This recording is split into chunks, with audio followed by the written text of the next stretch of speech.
Assalamualaikum warahmatullahi wabarakatuh. Waalaikumsalam warahmatullahi wabarakatuh. Alhamdulillahirabbil alamin. Wassalatu wassalamu ala asyrofil anbiya'i wal mursalin wa ala alihi wa sahbihi ajma'in. Bayano. Kopi tadi udah dijemput. Bismillahirrahmanirrahim. Wa idza sa'alaka ibadi anni fa inni qarib ujibu da'watad da'i. Mana kopi tadi? Kopi tadi. Wal yu'minu bi la'allahum yarshudun. Shadaqallahul azim.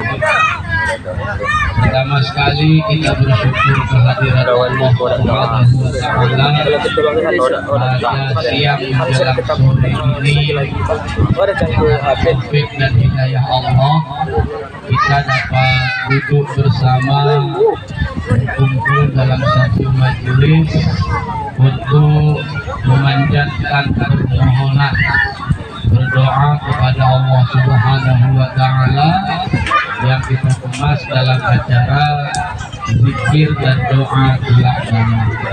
Mudah-mudahan yang kita hajati, yang kita niati dimudahkan dan disampaikan oleh Allah Subhanahu wa Ta'ala. Salawat dan salam kita sampaikan kepada ruh junjungan alam Nabi kita, Nabi besar Muhammad Sallallahu Alaihi Wasallam, yang telah mengajarkan kita umatnya bagaimana akhlak yang mulia, bagaimana iman yang sempurna, bagaimana hidup berkasih sayang, dan bagaimana kita hidup mengajak sesama kita untuk semakin dekat dalam berubudiyah kepada Allah Subhanahu wa Ta'ala. Juga kepada keluarga beliau, sahabat beliau, dan para ulama-ulama sebagai waris beliau. Kata takzim dan kemuliaan kita bersama yang mulia Abuya beserta Umi dimanapun berada, semoga senantiasa dalam lindungan Allah Subhanahu wa Ta'ala. Yang kami hormati pimpinan kita, Kepala Kampung Gosong Telaga Barat beserta seluruh perangkatnya, semoga selalu dalam kekuatan dan bimbingan Allah dalam memimpin kita masyarakatnya ini untuk semakin sejahtera, semakin taat, dan semakin baik hubungan sesama dengan kita. Yang kita hormati Bapak Imam, Khatib, dan Bilal di dua masjid yang kita cintai, semoga juga dalam kesehatan dan keafiatan.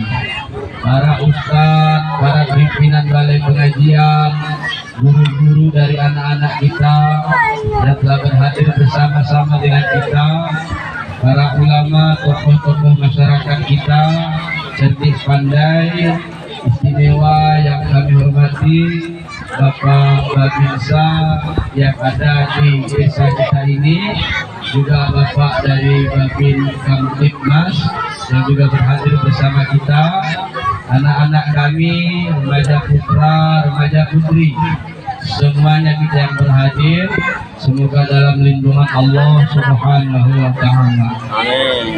Pada kesempatan ini, pembawa acara atau protokol memberikan kepada kami kesempatan dalam tempo yang sesingkat-singkatnya. Jakarta 17 Agustus 1945. Jadi artinya bahwa kenapa dulu proklamasi itu memang dikatakan dalam tempo yang sesingkat-singkatnya, karena memang negara itu sedang darurat, maka tidak boleh lama-lama. Nantinya bahwa Bapak Ibu yang mulia, kita juga di dunia ini harus memakai model dalam tempo yang sesingkat-singkatnya. Kenapa dalam tempo yang sesingkat-singkatnya? Karena umur kita manusia tidak ada yang tahu. Besok kita masih hidup atau tidak ada yang tahu. tolak bala tahun depan kita masih bisa berkumpul semuanya cukup atau tidak, kita ada yang tahu. Maka harus memakai mode dalam tempo yang sesingkat-singkatnya. Saya setuju. Pertama, memang saya tidak biasa pidato panjang, betul. Nah, tidak biasa pidato panjang. Yang kedua, memang supaya tekanan di hati kita bahwa hidup ini singkat, tidak ada yang lama, tidak ada yang panjang, semuanya pendek. Maka dengan kita memakai mode dalam tempo yang sesingkat-singkatnya, maksud saya begini, jabatan Pak Kiki sekarang berapa tahun? Kalau undang-undang itu 9 tahun, 8. Kalau yang undang-undang itu, yang lalu 6. 6 tahun itu bukan panjang. Artinya dalam tempo 6 atau 8 tahun itu, jadikan itu tempo yang sesingkat-singkatnya untuk bekerja buat masyarakat. Seorang imam di masjid misalnya, seorang guru di pengajian, itu juga dalam tempo yang sesingkat-singkatnya, supaya kita tidak lalai dalam mengembangkan agama ini kepada anak-anak generasi kita. Mampu kita hari ini. Jadi istilah tempo yang sesingkat-singkatnya tadi itu sesuai dengan hadis Nabi. Apa kata Nabi? Apabila kamu mampu melakukannya pagi, jangan kamu tunggu sore. Apabila kamu mampu melakukannya sore, jangan tunggu pagi besok. Hari ini kita sehat Bapak Ibu, ayo lakukan yang terbaik. Apa yang terbaik? Pertama, iman anak-anak kita. Kedua, akhlak anak-anak kita. Ketiga, ibadahnya anak-anak kita. 3 saja.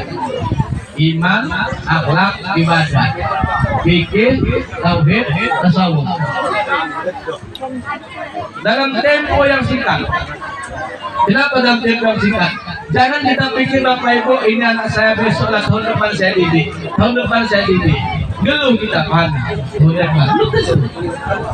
Hadirin yang dimuliakan oleh Allah Subhanahu wa taala.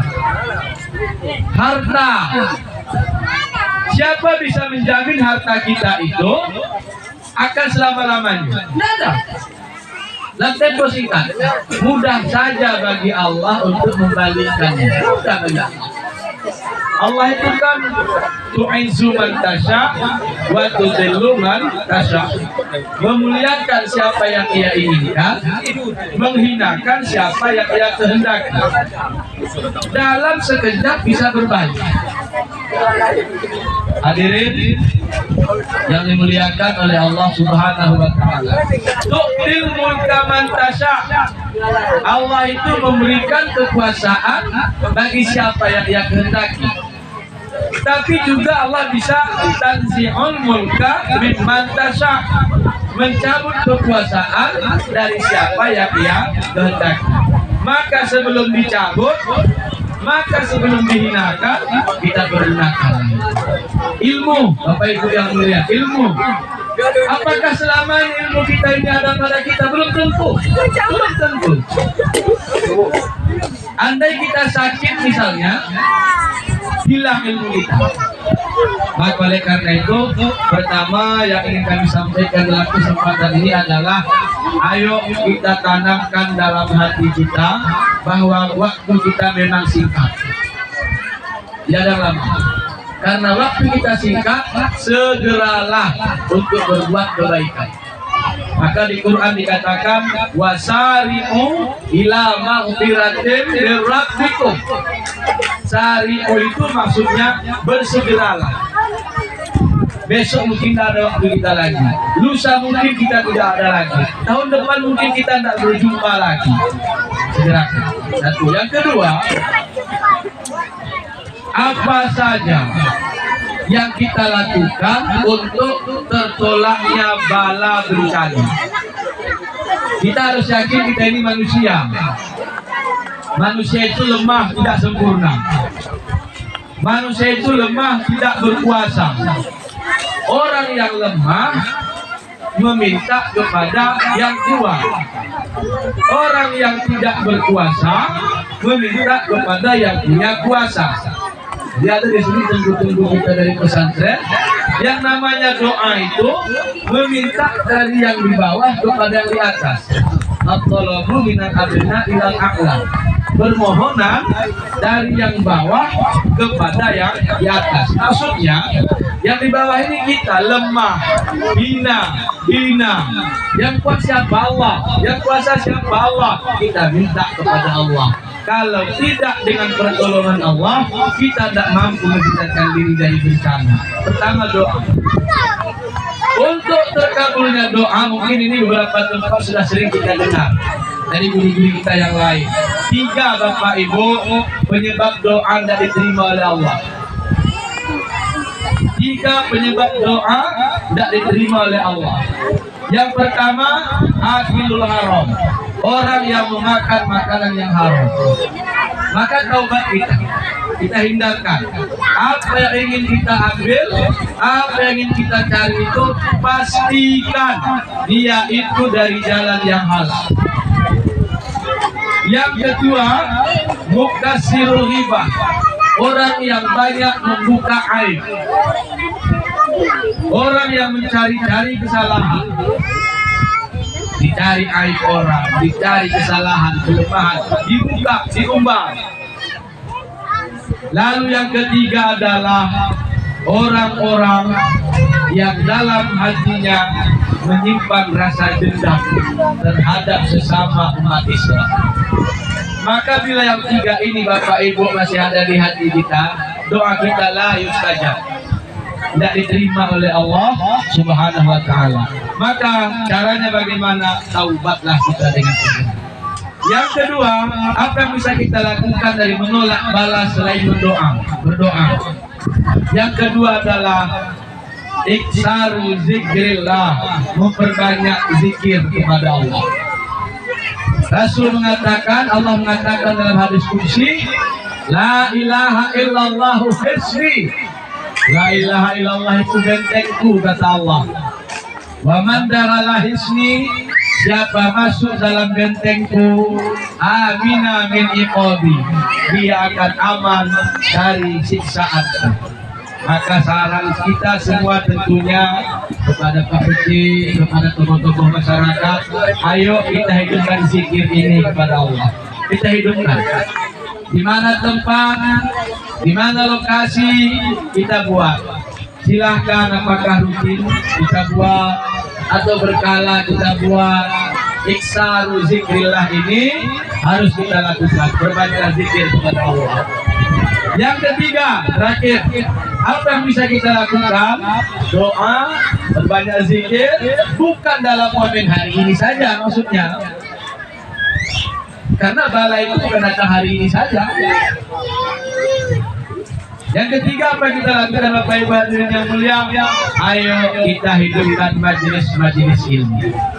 Anak-anak kita sudah ada majelisnya, support tempat pengajiannya. Nah untuk kita ini, maksud saya kawan-kawan saya yang anak-anak muda yang umur 40 ke bawah, karena dikatakan muda itu 40 ke bawah, 40 ke atas itu sudah tua. Saya teringat hadis Nabi begini, wa man jawazal arba'ina, siapa yang sudah melewati usia 40, walam yaghlib ghairuhu sarrahu, tetapi tidak bisa kebaikannya mengalahkan keburukannya. Maknanya usianya 40 ke atas, tapi masih lebih banyak keburukannya daripada kebaikannya. Artinya tidak bisa kebaikannya mengalahkan keburukannya. Fal yatahazza ilan nar. Ini ancaman Nabi. Bersiap-siaplah ia menuju neraka. Maka ini masuk Rasulullah ini apa? Yang usia 40 ke atas ini itu ngomong-singgung. Si kita 40 itu pulang sana. Aku nih caranya, ayo buat majelis. Duduk kita, ya nggak usah sering-sering. Ya paling tidak entah 2 minggu 1 kali, atau dalam 1 bulan 4 kali. Seminggu lah ya. Penuh sekali. Penuh. Ya, itu hari sekali ya kan. Sebulan 4 Anda dari naik rawan, kita lah begitu. 40 dah satu. Hah? 40 kah? Si bawah 40. Berapa 40 di bawah? Siu sendiri.